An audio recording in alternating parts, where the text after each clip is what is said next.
Hello, church family. It's Friday, December 11th at 9 p.m. It's also raining outside this evening, and both my kids are asleep, so I have been banished to the garage for tonight's devotional. We're going to continue looking at Old Testament prophecies about the ministry of Christ. And this evening, we're looking at Isaiah chapter 53, verses 4 and 5. Here's what the text says. Surely he has borne our griefs and carried our sorrows, yet we esteemed him stricken, smitten by God, and afflicted. But he was wounded for our transgressions. He was crushed for our iniquities. Upon him was the chastisement that brought us peace, and with his stripes we are healed.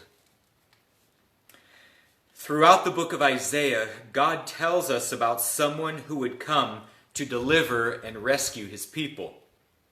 For instance, he would be a boy, Isaiah 7, verse 14. And he would be God in human form, Isaiah chapter 9, verse 6. Several chapters of Isaiah also describe him as a servant. Here in Isaiah 53, he is described as the suffering servant. A servant is one who does what someone else wants without any thought of himself. This servant of God described in the above verses would come and do the will of God, which included dying in the place of others. He would take our griefs, carry our sorrows, be hurt for our sins, and chastened on our behalf. All of this would be done as a way to please his Father, verse 10, because this would satisfy the Father's just wrath against sin. Who is this suffering servant?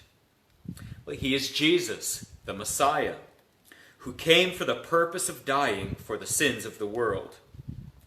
Matthew chapter 8, Acts chapter 8, 1 Peter chapter 2, and other New Testament scriptures describe how these verses in Isaiah 53 are fulfilled in Jesus Christ. He suffered for our sins. He died in our place. He endured God's wrath against sin.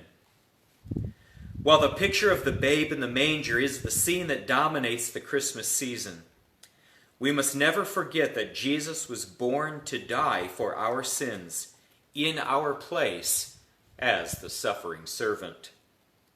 So this evening, friends, let us rejoice in Jesus Christ, who suffered as our substitute for sins. And now 2 questions for reflection this evening. Number 1, why did Jesus die in our place? Number 2, what have you done to deserve this great display of love? Well, I trust you'll consider these questions this evening. And unfortunately, I was not able to post an Advent hymn for this evening. Perhaps you could go to YouTube and find a hymn for yourself. I'll also look forward to seeing you tomorrow night at 9 p.m. as we consider our next Advent devotion.